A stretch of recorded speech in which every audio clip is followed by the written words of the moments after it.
Hey everyone, what's up? Roshi is here. Today we're taking a look at a factionless deck. This deck was provided to me courtesy of Batteriez. The deck was too good not to share. I had his explicit permission that I could share this tech. They were keeping it on the down low, but we have a pretty good, back and forth, and I was able to get him to let me show this deck list to you guys, so I'm happy to unveil it for you and take this opportunity to show it to you. One of the more competitive decks I've ever played. I can't believe I've even lost a game with it. It's that strong. But let's take a look at it. So we have no factions in this deck, and you know what? We don't need them. The factions aren't required.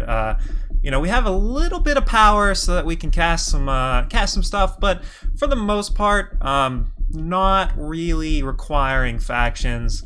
They're just kind of there as a little bonus, in case we want to dabble a little bit, but we're kind of swerving around those factions there. So let's just dive into the list. This is a very competitive list, and I just want to go through each card because each card is extremely important, and not because there's just no other options. I swear, it's because this card is the perfect card for the slot, and not because there's a lack of options. Anyway, diving into it, we've got Interloper. This guy blocks twice. I mean, what's not to love? It's a stranger, so there's that. Yeah, just pulling a lot of weight here. It has Corrupted, and we all know that's a good ability, so that totally makes this card better. Moving on, we've got Varret, Hero in Training. If you look at this card, he easily becomes 6/7s and 4/5s, and then even gains +5/+5 in Exalted. So you only spend 2 power, and you get, like an 11/12 with Exalted in Overwhelm. That seems like a pretty good rate to me, and that's only 2 power, so yeah, pretty crazy. One of the stronger cards. I can't believe more people aren't playing it. We have only a few ways to buff it, but that's not important. We'll just get there, and it's fine. Moving along, we've got one Forsworn Stranger. Oftentimes a 0/0 in our deck, but that just makes it even spicier.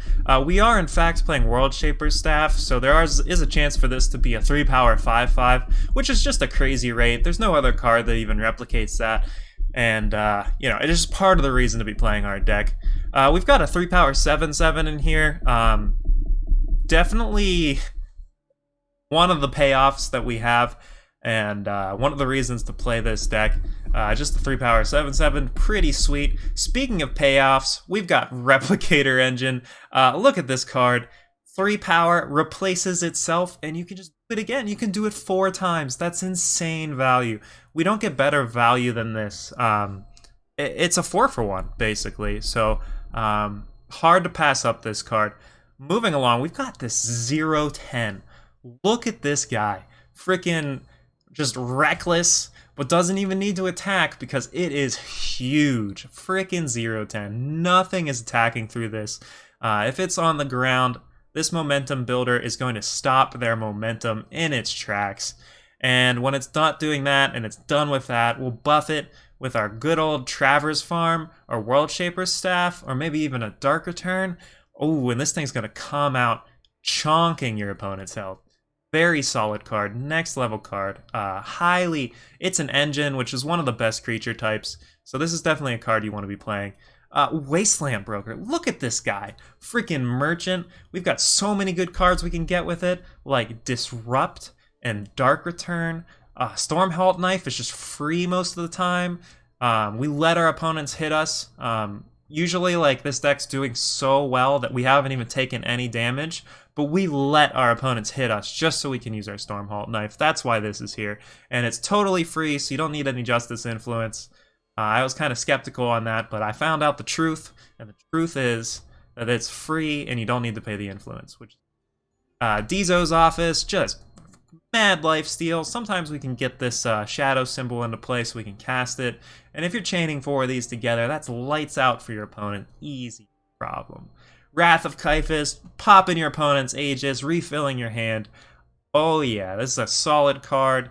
If you ever need more power, you can just broker this early on when you don't know what to do. Great card. Fantastic card, and we get to play it. Family Charter, 1 power Scout, doesn't get better rate than this. And later on, pay 6 to draw 2. That is value. That is straight value right now, right there. Hard to pass up. Definitely a card we're going to play 4 of. World Shaper Staff. When the wielder dies, draw a card and gain 5 influence. We go from no influence to all influence, like the influencers we are. Plus, it plays our best card, Prism Golem, before that, so before they kill it, we get a free 7/7. Just madness. Such a good card for us. Traverse Farm can fetch our Makar Stranger. It can fetch up Varret, which is a 2-power 12/13. Insane. Just, it can fetch it and you can play it for 1 cost. Look at that. We can even buff our momentum builder to start attacking. Just a crazy card, and we get to play it. Just us. Beseech the Throne. Draw a card, then plunder. Wow. Hard to pass up. Free card draw in our faction, or a lack of faction. Fantastic. And look at this. Daze. Stun a unit. Fast spell. This card is so good.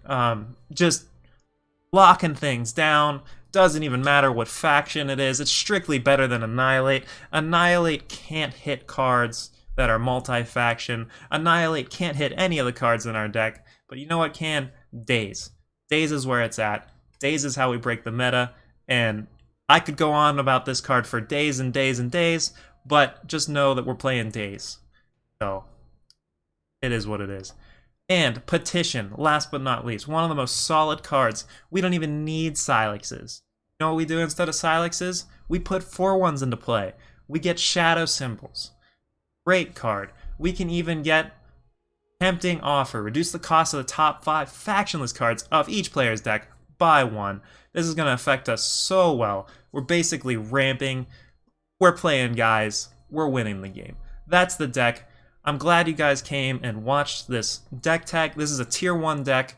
I'm shocked that no one entered this in Worlds. I was kind of expecting Batteriez team to deploy multiple copies of this deck. I don't know what happened there, but maybe they're just saving it for the next event. I think that's probably correct. They're hiding the tech because it was so good. It was too good to show at Worlds. They're saving it for the ladder so that they can hit Masters for free month after month with this spicy piece of tech. Thank you for watching, guys, and enjoy.